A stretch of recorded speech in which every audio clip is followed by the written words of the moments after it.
श्री सच्चिदानंद सद्गुरु साईनाथ महाराज की जय। श्री साईनाथ स्तवन मंजरी का आज 39 और 40 श्लोक, इसका अर्थ हम जानेंगे। पहले श्लोक देखेंगे।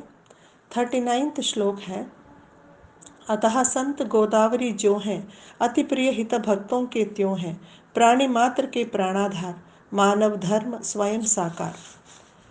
दासगणों कहते हैं, साईं जैसे महासंतों की करुणा और उनके दया भाव को गोदावरी की पवित्र जल के साथ वे तुलना करते हैं। साईं देवा, तुम देवों के देव हो और हम सब भक्त तुम्हारे इस महानता और दिव्य स्वरूप को पूजते हैं।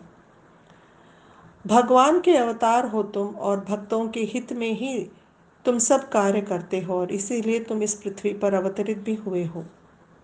हम जैसे प्राणियों का एकमात्र आधार तुम ही हो साईं।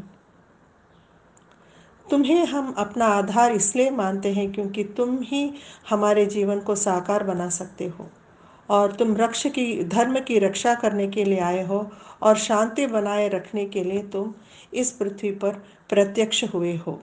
ओम साई राम, जय साई राम। श्री साईनाथ स्तवन मंजरी का 40वां श्लोक। इस श्लोक ये है, जग निर्माण हुआ है जब से, पुण्यधार सुर सरिता तब से, सतत प्रवाहित अविरल जल है, रुदित किंचितन हुआ न तल है।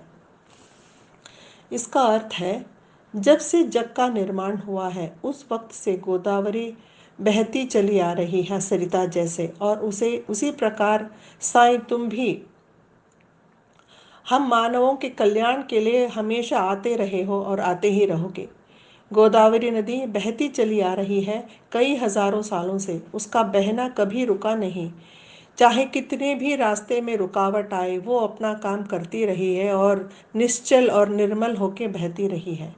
इस कारण वह जमीन जो इस पवित्र नदी के नीचे है वो कभी दुखी या निराश नहीं होता कि उसे आराम नहीं मिला, क्योंकि ये गोदावरी हजारों सालों से बह रही है और इस भूमि पर ही, उस जगह पर ही वो गुजर रही है। ये तो उस जमीन का सौभाग्य है कि गोदावरी जैसे पवित्र नदी ने उसे चुना और उसे छूते हुए निकल रही है। इसी प्रकार अनगिनत सालों से सद्गुरु साईनाथ इस भूमि पर अवतरित हुए हैं, भिन्न भिन्न अवतारों में आ रहे हैं और अभी आएंगे भी। मानव की मूर्खता और अज्ञान को देखकर साईं कभी भी निराश भी नहीं हुए और दुखी भी नहीं हुए कि इतने हजारों सालों से वो कोशिश कर रहे हैं कि मानव को सद्गति प्राप्त हो, वो ज्ञानी हो, वो अपने अज्ञान और मूर्खता को से बाहर निकले, लेकिन वो उसमें पूरी तरह उस प्रयास में वो सफल नहीं हुए। फिर भी उन्होंने उनका कार्यक्रम नहीं छोड़ा, वो आते रहे हैं और मानव को साक्षात्कार रूप में उन्होंने प्रत्यक्ष रूप में आके मानव के पास जो भी कमियां हैं उसको निकालने की कोशिश में पूरे प्रयास में रहे हैं और इस प्रयास को लेके वो कभी निराश और दुखी नहीं हुए हैं कि मुझे इतना करना पड़ रहा है। यही बहुत बड़ी सीख है जो बाबा हमें सिखाते हैं कि काम करते जाओ, फल का हमें कोई ये नहीं होना चाहिए। हमको नहीं सोचना है कि क्या फल मिलेगा कि नहीं मिलेगा। कर्तव्य को करते जाओ और उसके बाद जो काम भगवान को करना है वो हमें ज़रूर मिलेगा। हम हर कार्य में सफल होंगे अगर हमारे काम निष्फल, मतलब बिना किसी, जिसको बोलते हैं निष्काम्य, किसी बात को बिना सोचे, किसी बात का एक्सपेक्टेशन ना रखते हुए अगर हम करेंगे तो साईं हमारी कृपा, हम पे कृपा ज़रूर बरसाएंगे। ओम साई राम, जय साई राम।